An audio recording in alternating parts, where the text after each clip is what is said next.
Isang mapagpalang araw po sa ating lahat. Ako po si Charles at welcome po sa aking daily devotion. Sa linggong ito, magkakaroon po tayo ng bagong series. Series na The Full Armor of God. Ngayon, ang topic natin ay Belt of Truth or Sinturon ng Katotohanan, ganon. Maganda, angas. So, ayun. At ating tatalakay ng talatang Ephesians chapter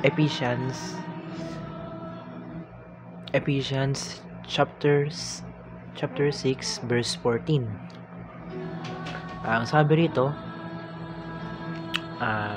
stand firm then with the belt of truth buckled around your waist, with the breastplate of righteousness in place. So ayun, parang inihahambing yung sanda, yung ating pananampalataya dun sa sandata sa pagkikipaglaban. So sabi daw, suotin daw lagi natin yung sinturon, hindi naman literal na sinturon, pero yun nga, parang suotin daw natin yung sinturon ng katotohanan palagi. So ayun, unang-una sabi dito sa unang teaching, demons are our real enemies. So ayun, kapag tayo nga ay, kumbaga, isipin natin na nakikipaglaban tayo dahil meron tayong sinturon ng katotohanan. So dapat sa mga laban sa buhay, dapat alam natin kung sino yung pinakakalaban natin. Dapat alam natin kung sino yung dapat nating talunin. So sabi dito, demons are our real enemies.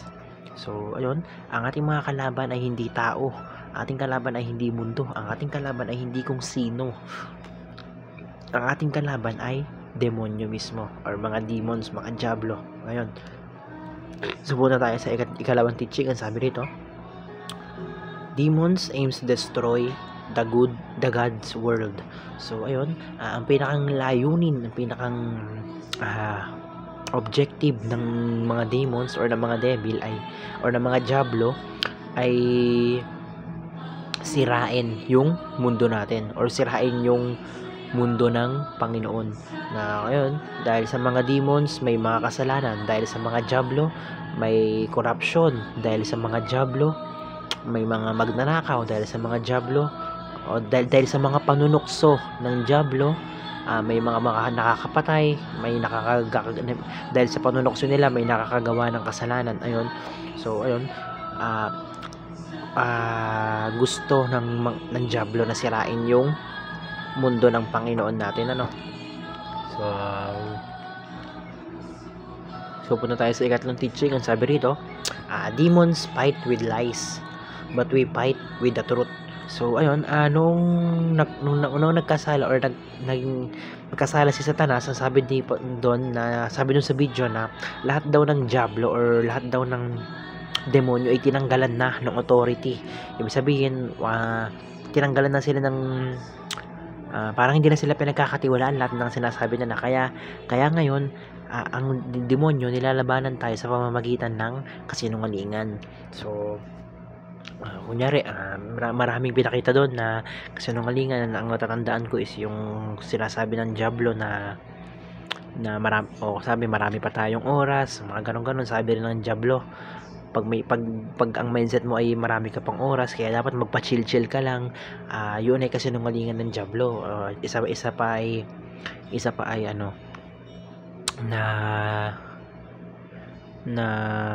ano pa nga ba yung sinabi doon?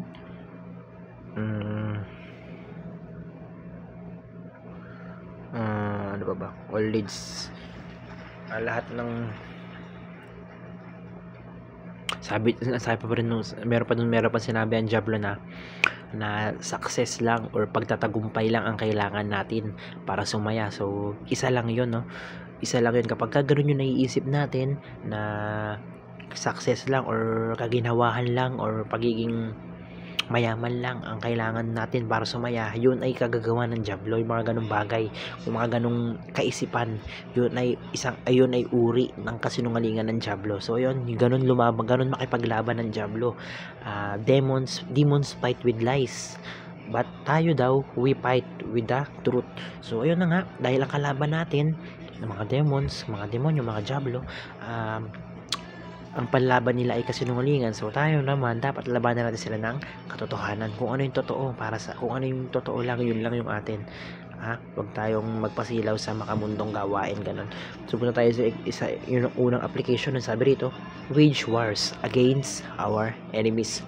So ayun, talagang dapat ang kalaban lang natin ay Diablo. Dapat alam lang natin sa isip natin na ang Diablo. Dapat ang aawayin lang natin Diablo. So kumbaga kunyari kapag may problema, kunyari sa buhay mag-asawa, for example, kung may problema kayo ng asawa mo, wag mong isipin na yung asawa mo ang kaaway mo. Ang isipin mo, yung problema ang kaaway nyo. Yung Diablo ang kaaway nyo. So ayun, dapat wage wars against our enemies. Makipag-war lang tayo, makipag-away lang tayo doon sa totoong kaaway.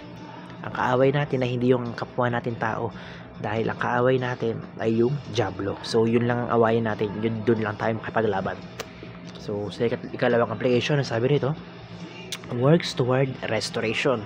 So kung ang layunin ng Diablo ay sirain ang mundo or sirain ang God's world, tayo naman mga tao, labanan natin siya sa pamamagitan na i-restore natin yung mundo or baguhin ulit or parang mas ayusin yung mundo natin. So ayun, sa pamamagitan ng paggawa ng mabuti, dahil nga sa mga kasamaan, dahil sa kung ano-anong tukso, sa kung ano-anong aberya, ayun ay kagagawan ng Diablo para sirain yung mundo natin. So tayo naman bilang ganti, bilang pakikipaglaban,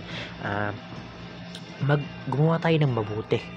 Gumawa tayo ng mabuti sa kapwa, ganun, or basta mabuhay tayo ng matiwasay or kalugod-lugod sa Panginoon. Kapag ginawa natin yun, bilang resulta, mare-restore natin yung mundo. So punta tayo sa ikatlong application ng sabi rito, wear the belt of truth. So ayun nga sinasabi ko kanina, yung sinturon ng katotohanan kung tawagin. Dapat daw lagi natin suotin yun. So kumbaga kapag meron tayo nun, or kapag suot natin yun, hindi naman literal na suot, pero yun nga, isipin natin na suot natin yung sinturon ng katotohanan. Nang sa ganun, puro katotohanan lang yung lumabas sa atin, puro katotohanan lang yung magawa natin. Hindi tayo magawa ng kasinungalingan. Ganun. Sobrang meaningful nung devotion ngayon sa araw na ito. Napakarami kong natutunan. Maraming salamat. Glory to God.